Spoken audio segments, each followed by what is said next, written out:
and even a little bit puritanical, the flag seemed to embody an idea of gayness that was far more flamboyant than what we were comfortable with. I know that to some lesbians, the colorfulness was similarly not seen as all that inviting, given that many gay women often have some degree of resistance towards having stereotypically girly things foisted upon them. I can actually remember once when I was in college visiting the office of a university bureaucrat who was quite openly gay, and he had a big rainbow flag on his wall. And even though we were both gay men, I remember feeling quite alienated from him in that moment because of the degree he so strongly identified with a symbol that, to me, at that point, represented a whole gay subculture that I did not self-identify with. The subculture of bars and clubs and pride parades and all this other stuff I had no real interest in. Now that would have been like 15 years ago or something, and I would say that my thinking about the flag has changed a fair bit since then, both because society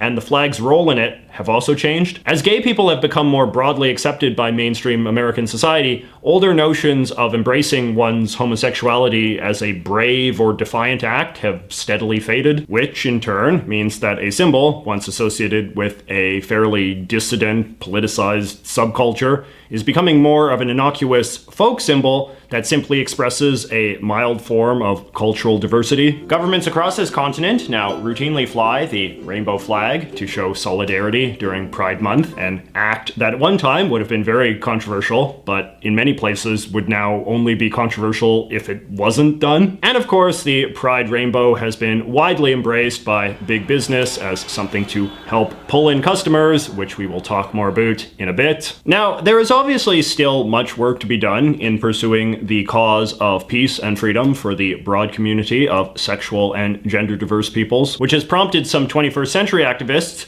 to start taking a bit of a second look at the Pride flag, which some now see as a narrow and outdated symbol, insufficient for the modern LGBTQ+ cause. In 2017, a black queer activist named Amber Hikes, who was working for the Philadelphia city government, created a new version of the Pride flag containing black and brown stripes. The intent was to raise awareness of what she believed to be the long ignored issue of racism within the LGBT community. We took this beloved symbol in the LGBT community, which is the rainbow flag, very simple, and we did something I think it's still incredibly simple, added 2 stripes, one black, one brown, to represent LGBTQ people of color and to stand in solidarity with them and say, we see you, we hear you, we love you, and we're not gonna ignore this anymore. If you say I'm in solidarity with these communities, then this flag is something that's important to me too. Almost 2 decades before that, a trans rights activist from Arizona named Monica Helms invented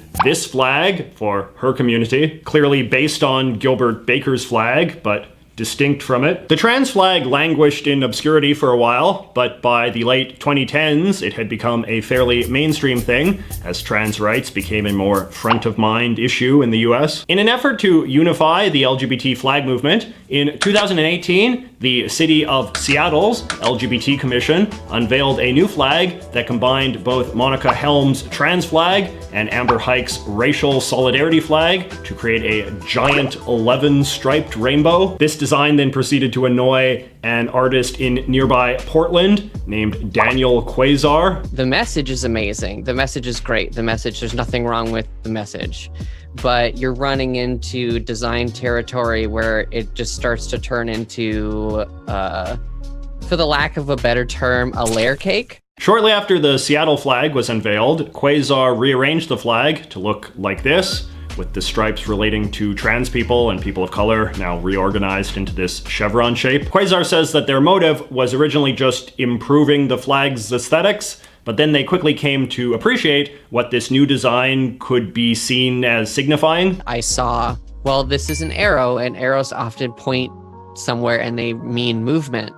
And so for me, it was kind of like, well, here is the message and the mission that we have, but it is still ongoing and it is still necessary. So it is a progression that we need to keep doing. Hence why it is now known as the Progress Pride flag. And in an amazingly short period of time, this has now become the version of the Pride flag that you see everywhere from banks to the State Department. So kudos to Daniel Quasar, perhaps the most consequential American flag pioneer since Gilbert Baker, who in turn compared himself to Betsy Ross. In case you're wondering about Baker's personal opinions about any of these revised versions of his flag, by the way, the answer is we don't know, because he died shortly before any of them were unveiled. I also just want to note here that Daniel Quasar also has a pretty cool YouTube channel where they do all sorts of neat stuff relating to that sort of retro millennial type art we talked about a few weeks ago. Be sure to check it out. But we must also note that Daniel Quasar is also a bit of a controversial figure in LGBT world for a couple of reasons. One is that despite Daniel's best efforts, a lot of people do not actually like this flag all that much. Although to be fair, a lot of people also did not like the Seattle flag or the Philly flag. Some of this is undoubtedly due to some gay white men resenting trans or minority issues from intruding onto their flag. But others just say that adding more colors undermines Gilbert Baker's original vision. In Baker's official explanation of why he went with the rainbow, he said that the 6 colors were supposed to represent the 6 fundamental building blocks of the human condition, as he understood them, as opposed to anything relating to race or gender identity. Shortly after Quasar's flag went public, the journalist Ann Cato wrote a much shared essay for the online magazine Quartz, in which she called the flag a design disaster. The rainbow flag's meaning rests not in its individual colors, but in the symbolism of the entire spectrum. Adding more colors to the flag results in a weaker overall symbol that arguably promotes factionalism rather than solidarity, division instead of community. But that said, if you don't see the Quasar flag in your neighborhood, it is possible that there is another explanation too. You see, unlike Gilbert Baker and Ms. Helms and the city governments, Daniel Quasar never released their design into the public domain, but have instead kept it under copyright because they feel that they have a right to make money from it. I am an artist, and I understand and firmly believe that artists deserve recognition and compensation for their work. I don't believe in the continued stigma that art is free and artists are poor. Daniel is thus the world's only authorized vendor of Progress Flag merch, though I'm sure that they would be the first to admit that enforcing this has proven a bit of a struggle, given that the LGBT community has grown pretty accustomed over the years to thinking of symbols relating to them as folk symbols rather than privately owned ones. Though of course Daniel isn't the only person facing resistance for seeing pride symbols as a source of profit. American folk culture very often winds up drifting over into the consumer or corporate realm. This is especially the case when it comes to big seasonal American holidays like Halloween or Christmas or Valentine's Day, which are of course now these hugely profitable multi-billion-dollar consumerist extravaganzas, in addition to being important manifestations of American culture. So it was perhaps always inevitable that as yearly LGBT pride celebrations evolved into a similar sort of yearly tradition, the rainbow would be similarly adopted into consumer goods like decorations and food and clothing and things. Now, usually when this sort of thing happens, people are pretty blasé. No one really thinks twice when McDonald's sells those spooky pumpkin pails or Target is decorated for Christmas or whatever. In fact, we know that some Americans get a little bit cranky when corporations don't acknowledge Christmas overtly enough. If you're not going to say Merry Christmas and it's a federal holiday, I'm not going to buy the lamp. But with Pride, it is a little bit different. Some people really do not like businesses or corporations acknowledging Pride or using rainbow decorations, which they see as this very dark and cynical phenomenon. I'm sure you've seen a lot of the memes and so forth that make fun of all the big corporations that make rainbow versions of their logo every summer, or some of the various wacky rainbow-themed products that have been released over the years. Dissent to all of this seems to come in 2 flavors. On the one hand, you have some left-wing people